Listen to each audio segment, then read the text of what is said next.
धन्यवाद अध्यक्ष महोदय, आपण मला 0 आवरमध्ये बोलण्याची संधी प्राप्त करून दिली।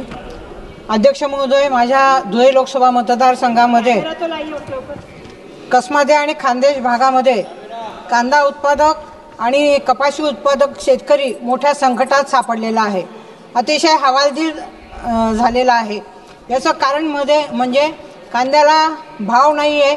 कांद्याचा उत्पादन खर्च जो आहे तो 1500 ते 1800 रुपयापर्यंत होतो, परंतु तेवढे देखील त्याला 700-800 रुपये भाव सध्या चालू आहे।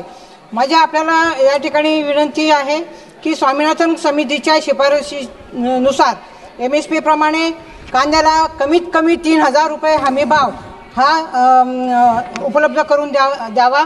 त्याचप्रमाणे शेतकऱ्याला शेती करण्यासाठी बी बियाणं, खतं, पेस्टिसाइड, शेतीची अवजारं लागतात, त्याला 18 ते 25% GST भरावा लागतो, तो शासनाने या ठिकाणी रद्द करावा।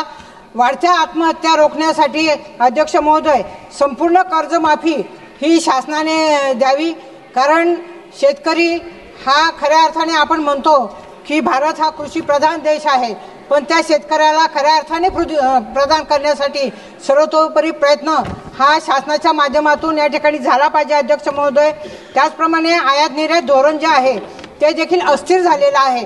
माझी आपल्याला विनंती आहे की आपल्या माध्यमातून सरकारला मी विनंती करते की एक कमिटी स्थापन करून आयात निर्यात धोरण जे आहे ते स्थिर करावं। धन्यवाद अध्यक्ष महोदय। माननीय सदस्य श्रीमती